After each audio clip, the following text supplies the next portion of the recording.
Okay guys, so back up at the garage this afternoon. It's Saturday afternoon.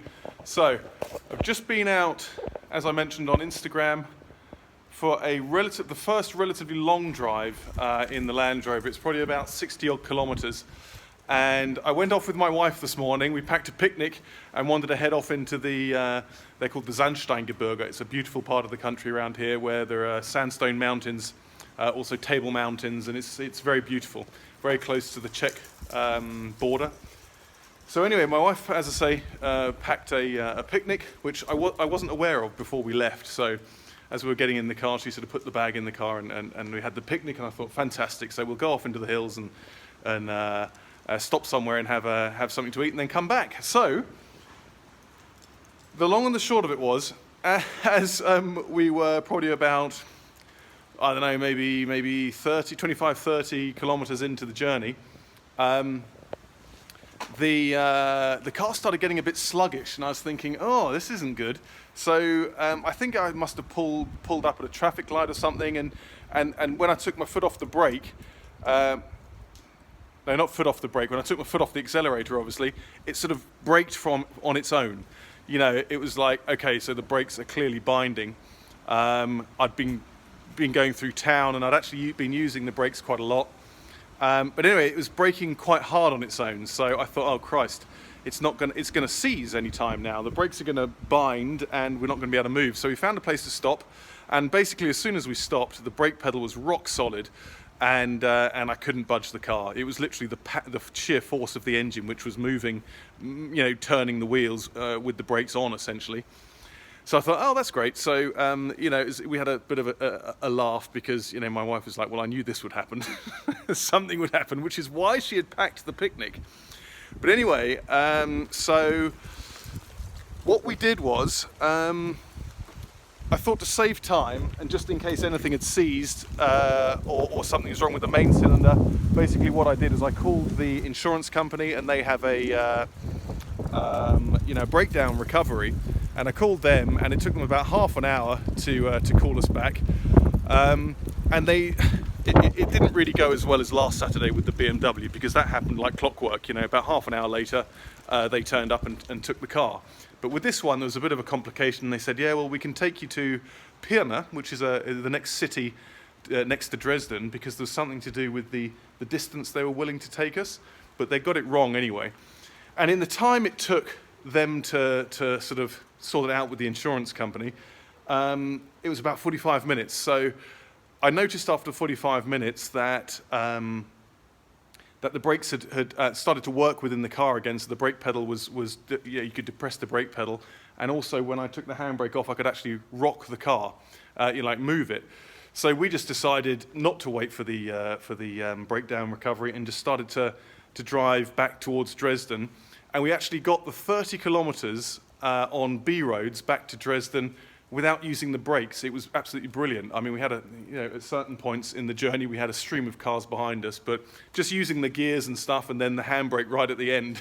But I needn't really have done that, because the brakes had cooled down enough, and they were working fine by the time we got back to Dresden. So, and they were working fine as I drove up from the house to my garage, which is about 5 kilometers. So what I think it was, or what I think it is that in my pursuit of perfection, I'd adjusted the brake drums far too finely, so that there's not much movement in the pedal, and there's really not much play between the shoes and the drums. So what I'm going to do is, I'm going to do it now, I'm going to ease the cylinders back a little bit, and hopefully that gives enough play in the shoes so they don't drag against the drums and heat up. Because obviously on the short journeys this entire week that I've spent driving the car, I've used this every day this past week, because obviously the BMW is knackered. It is the head gasket, by the way, and they want about 2,000 euros to fix it, so I'm thinking what I'm going to do there in the background. But anyway, in the background I've been using this every day, and it's been absolutely brilliant. So let me just turn this around. There's been a couple of things which I've noticed.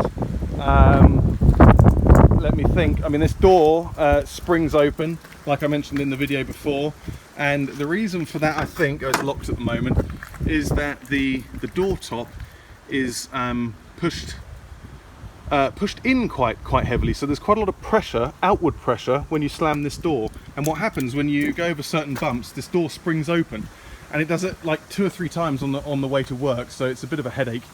So I've got to work something out there, whether I just need to bend those posts which hold these door tops on outwards a little bit. But what I'm going to lose then is the excellent water seal I have here against the seals, because on the other side, where there is no such issue with the door, it closes perfectly and never springs open. You can see here, you can basically see into the car there, and that's where the rain comes in. It comes down this channel here, goes under here, if you can see, and then straight in here and streams down onto my leg when I'm driving, and when it's raining outside. So that was a bit of a laugh. You know, twice this week it did that. At the beginning of the week we had snow again in mid-March, and then it was rain the other day. But otherwise it's been absolutely brilliant fun, this car. As I say, been brilliant fun, and reminds me back when I was like 17, 18 when I used this every day. So, and it's really the best way to get to know the car again after the whole time it's been off the road and the restoration work, is to literally drive it every day, see how it starts in the morning. And I must admit, with that PCV valve issue that I had, you know, starting it from one weekend to the next, if you use it every single day, it's not much of a problem. When it's slightly cold outside, it takes a couple of times to start. But this morning, for example, it must have been 5 degrees outside, and it started on the button. So it literally, like any car, needs to be used every day. But I think because of the short journeys during the week, that was partly why I decided to go for a longer journey today. Just to get out on a nice run and get it all nice and warm. And actually, having come back from that run and used it again maybe an hour and a half later, it's amazing how different the car drives when it's all nice and warm. So, got to use it. Like some of you have said, you know, love to see you using that as a daily driver. So I'm actually using it now as a daily driver, and I'm absolutely loving it. It's so cool, really enjoyable, and the amount of attention you get. That's the reason why I have the car, but the amount of attention you get is insane. You know, from small kids going, "Wow, look at that car," to people beeping when you go past, and also other Land Rover owners, mainly their Defender owners, waving and beeping as they go past. So I've had a couple of occasions this week with that, the old thumbs up, which is very cool. But other than that, I've noticed some really horrible rattles, so I'm going to try and get those sorted. And oh yeah, fuel consumption. My God, I tell you, the fuel consumption on this is horrendous. It's the worst possible place to drive it around town, obviously up and down the gears, and trying to get the car warm on the way up to work. It's doing about 10 miles to the gallon, maybe less, 8. It's insane. It was full this morning when I left for this drive, and it's just under 3/4 now, which is, you know, obviously we went quite a long distance, but it reminds me of how much fuel it used to use, and especially when I was, you know, 17, 18 with my first Saturday job, most of my money went on either fuel or beer at the weekend at the pub. But anyway, it doesn't matter. It's to be expected, and it's fine. The other thing that I did last weekend, which you saw in the last video, is I did the alignment myself.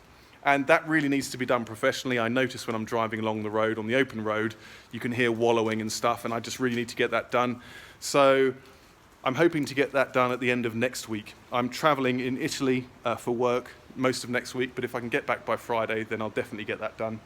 But otherwise, today, right now, I'm going to do the brakes, because that's clearly the most important thing. Okay, so I've just got the drum off here just to see what's going on, because these are the adjusters here, which essentially, there's 2 on the front drums opposite each other, and you turn them and they adjust the brake drums in and out. So I've put them on their lowest setting. And I remember somebody giving me a tip once about the leading edges of these brake shoes, that you should grind them down like an angle, 45-degree angle, and the brakes work a lot better. So that is what I'm going to do now. I'm probably going to do all angles actually, but I'm going to see if I have to take them off the back plate to do them, but that's the plan now. Okay, I just realised I put the other side all back together and didn't film it, so what I've done is I've done an angle on there, whatever angle that is. It's the best I could do really, using the angle grinder and the flat disc. Be careful not to breathe any of this stuff in. Obviously I used a mask, but I've done it actually on all edges. I don't know if that's necessary. It's probably just supposed to go on the leading edge, but I've done it on, where is it, all edges. And I've set them back to 0 using the screws on the back there. There they are. And I'm going to put the wheels back on, drums back on, and start from scratch, as it were. Okay, so I put all that back together. Also gave it a bit of a clean up behind there. Put a bit of rust converter actually on a small spot that I saw. It's amazing how quickly it starts to go, and I cleaned the wheel up as well, as you can see. But that is running pretty free, so it's on its lowest setting there on both adjustable pins on that drum. The only last one I've got to do now is set the back here, because the far side is the one that doesn't get hot and doesn't jam. It's the other 3 corners that do. I noticed that the other day when I've been on a longer drive through the town, all 3 corners here and that other side were all hot. The rim was hot, other than that one over there, and I thought at the time maybe that brake wasn't working, but what actually the case was that all these other ones, that one's adjusted perfectly, but the other 3 are not. So yeah, that's what I'm doing today. Okay, so just looking at this rear axle, and actually the shoes, the brake shoes on the back, which are new, all of this is new, the cylinders and the shoes, they're already angled there. I didn't do that, I'm sure, when I put them on. It looks factory, so obviously that's a recognised issue, and they do that with the new shoes. But anyway, so this one wasn't adjusting properly with the drum on, and I'll tell you why is because these adjusters here, some of them are original, but I had to replace the ones that were knackered with new ones, and this kit that you can get is absolutely terrible.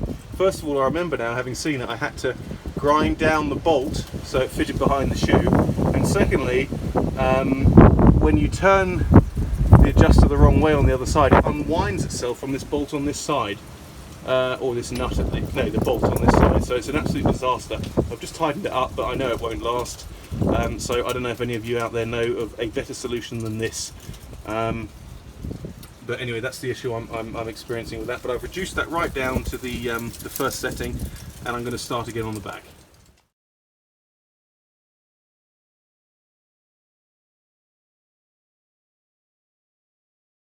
Okay guys, so good news. I just had my son inside and I was looking for the vibration, and we've located it down to this fitting here for the accelerator pedal. So I'm going to put some grease on it at the moment and see if that helps, but maybe it'll need like some kind of a plastic shim or something, but I'm so pleased we found that vibration.